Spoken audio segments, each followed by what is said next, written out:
Hello everyone, welcome to Technologies Discussion channel. Today, I'd like to continue the discussion on EMC consideration. Okay, this part 47 actually come along with part 46 and also on the next coming video, which is part 48. Okay, so with these three videos, you will have a better understand what are the test standard that you need to test for a consumer electronics product. For this video, I'm going to emphasize the test EMC standard, mainly on CE, conductor emission, and also CI, conductor immunity. Okay, so there are a few standards that we need to know for this video. Okay, for example, we need to know what is IEC 61000-6-4. We also need to understand what is 61000-3-2 and also 61000-4-4.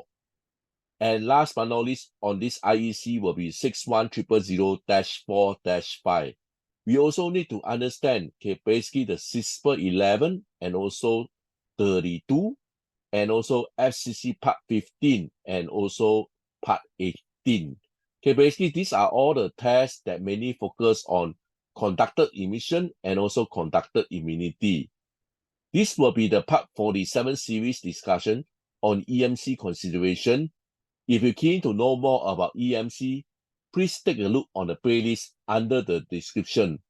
Over there, you will be able to find a series of discussion on EMC. I guess you will benefit from those discussions so that you will have a deeper understanding on EMC consideration. This is my email. If you have any question regards on today's discussion, please drop me an email. Before I continue, I'd like to urge you guys to support this channel by pressing the like and also the subscribe button. Please also turn on your notification bell in order to receive more information from this channel. Guys, once again, thank you so much for your strong support. This is what I have shared, in fact, earlier on, one more Part 45 series discussion. So on the Part 45 series discussion, okay, I have actually so-called discussed this page in general. What are the EMC test and measurement standard for a consumer electronic product which does not have any wireless communication functionality? As I mentioned earlier on Part 46 series discussion, I have mainly discussed on IEC 61000-4-11, which is mainly for the AC voltage dip variation and interrupt, which the test execute at the AC main. At the AC main, I also need to do another two tests, which is the IEC 61000-3-2. Basically, this is as harmonics, and also IEC 61000-3-3, which is also known as flicker. And then at Part 46, I have also discussed on ESD, electrostatic discharge, which is classified as IEC 61000-4-2. For this video, as I mentioned earlier on, I mainly will be focusing on conductor emission and also conductor immunity. Let's take a close look what we are going to discuss on this video. If you still remember, this is your DUT or EUT, and there are actually two cables that will be connected to your EUT. This is basically for the AC main. This is mainly to connect to I/O ports, for example. Okay, over here, I want to highlight a few things. Okay, so over here, you can see that on the AC main, I will have the surge. Okay, but at the I/O port, I will not have this surge anymore. Okay, surge is basically a power supply surge, and therefore for I/O port, I don't actually have any so-called power supply, so I can't simulate this surge at this I/O port over here. Also, at this I/O port, you see over here, okay, they don't have this FCC Part 15 and Part 18. Okay, in US, there is no regulation. If this is not a AC main port, so-called supply, you don't really need to conduct any conductor emission test, FCC Part 15 and Part 18, okay, onto this I/O port. So basically, this is the two so-called key highlight, the key difference between the AC main and also the I/O port. For IO port, I have 2 tests lesser. I don't need to do this IEC 61000-4-5, which is the search. Okay, this is basically the voltage search, which I won't be able to do it at the IO port. And in US, there's no requirement to do a conductor emission on an IO port. And hence, I basically don't need to do another test as shown over here. So now let's go a quick dive into more details on all these tests. Okay, so let's start by discussing on this conductor immunity first. So there are actually 3 types of tests.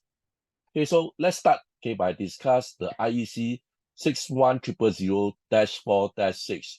Okay, this is to establish a reference for evaluating the immunity when equipment is subject to conductor disturbance. Okay, conductor means that actually through the wire.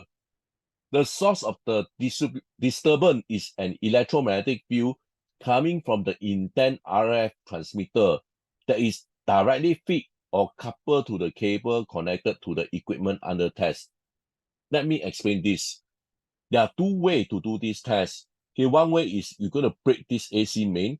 This part is actually fed to so-called the CDN. Okay, I will explain this on CDN later on. So basically, we will hook onto the CDN. And what you're going to do is basically you generate the electromagnetic disturbance through the signal generator. So the signal generator generate a signal, which is the disturbance that you're going to disturb your EUT. And basically from the CDN, the DUT is directly fed to the cable or the conductor of this cable. Basically, the signal or the EM wave will come to disturb your EUT, and you see whether your EUT can be still function normally or not, or maybe at an acceptable rate. Okay, another way is basically through a coupling. Okay, remember over here, basically you can have a so-called coupling over. So you have a clamp. Okay, you actually clamp on the cable. Okay, and then what happens is basically through the clamp, the electromagnetic wave couple onto the conductor. So basically when the clamp actually generate the EM wave, they actually couple over to the conductor. Again, the conductor EM wave will be traveling towards your EUT.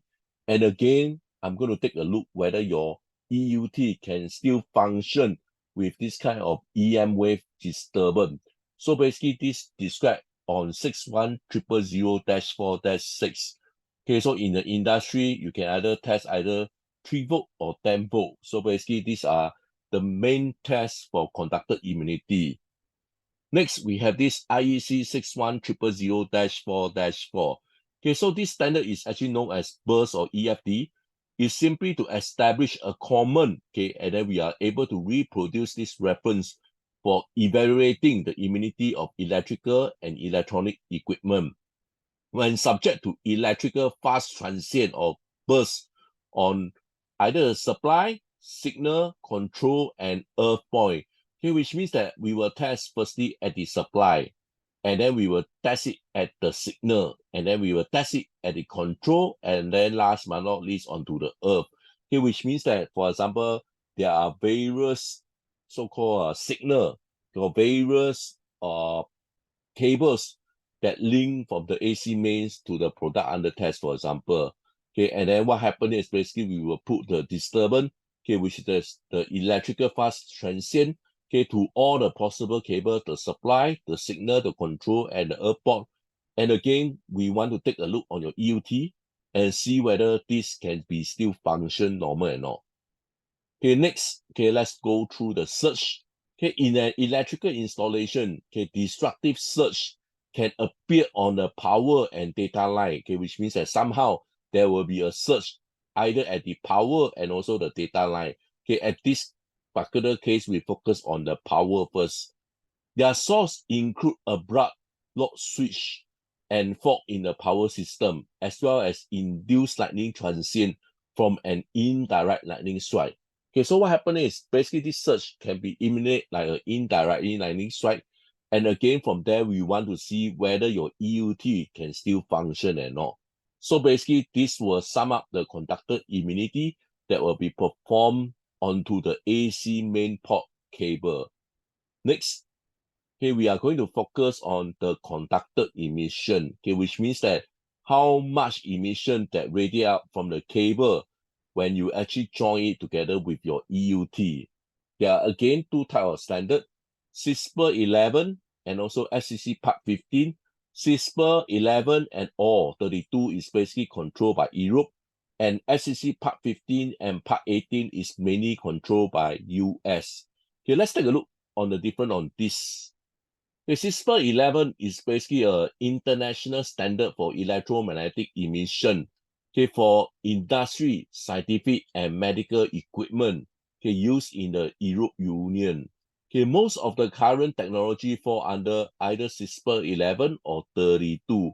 Okay, the standard include both limit, okay, and method of measurement for conductor and also radiate emission. Okay, for this part, we will be concentrate on the conductor emission. Okay, over here you can see that CISPR 11 actually cover quite a big range of equipment. Okay, either industrial equipment, scientific equipment, or medical equipment. So in short, most of our product actually will be fall under one of this category. So in fact, this CISPR 11, okay, is actually one of the most commonly used so-called standard, okay, when we actually do this conductor emission test. Okay, so what is actually CISPR 32? Okay, CISPR 32 is because nowadays our equipment change. So instead of a PC, for example, okay, they actually become a multimedia equipment. Okay, so which means that there are more features adding on it. For example, as I shared earlier on, let's say we have a TV, okay, which is a simple TV, but nowadays TV, we have a digital television TV, which is more complex. And because of the evolve of our equipment, so therefore we have this CISPR 32, which is mainly to test a multimedia equipment. How about FCC Part 15?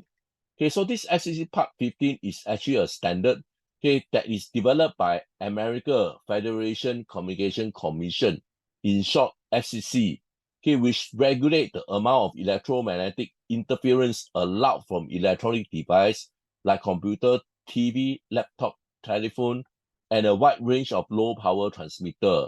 Okay, any electronic device, okay, that operate at a frequency of 9 kilohertz or higher, they need to comply with FCC Part 15 in order to be sold in the United States.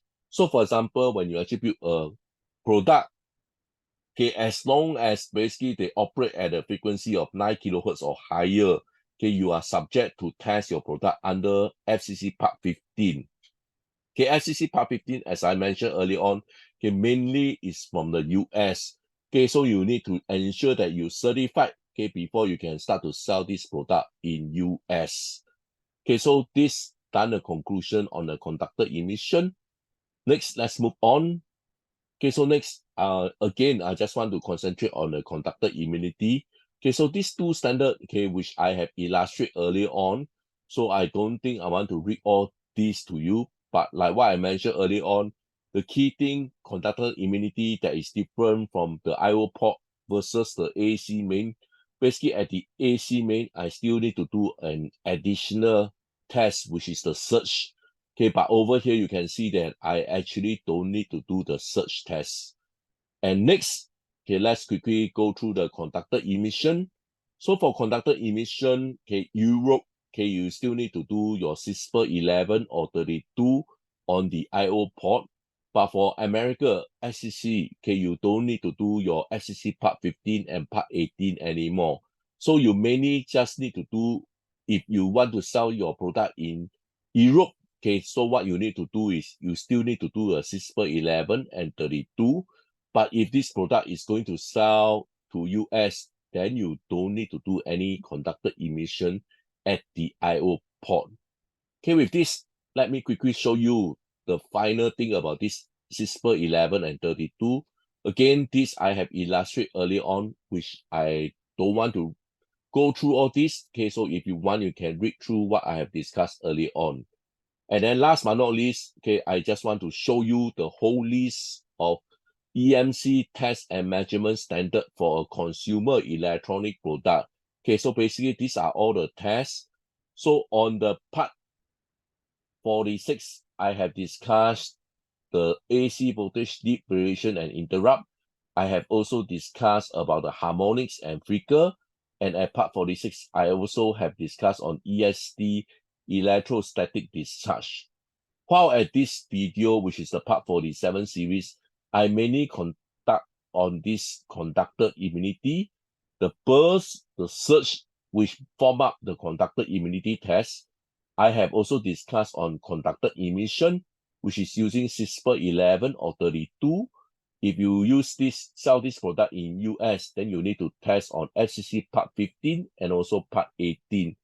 I have also highlighted that, okay, for example, when this is actually a IO port, you don't need to do the search at the IO port, and you don't need to do your FCC part 15 and part 18, okay, on the conductor emission.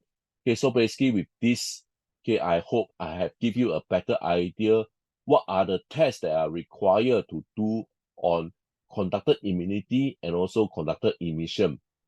Keep this in mind. Just need to differentiate that whether this cable is it for AC main. If it's for AC main, then you probably need to do more tests. For example, you need to do a search, and also you need to do a conductor emission. Okay, but if you have this part over here, which is the IO port, you can see that you don't need to do your search, okay, at the IO port. And for this IO port over here, you don't really need to do conductor emission. If you plan to sell this product in US, you don't really need to do your FCC part 15 or part 18. With this, I'd like to end my discussion. Please help to like and subscribe. Once again, thank you so much for your strong support.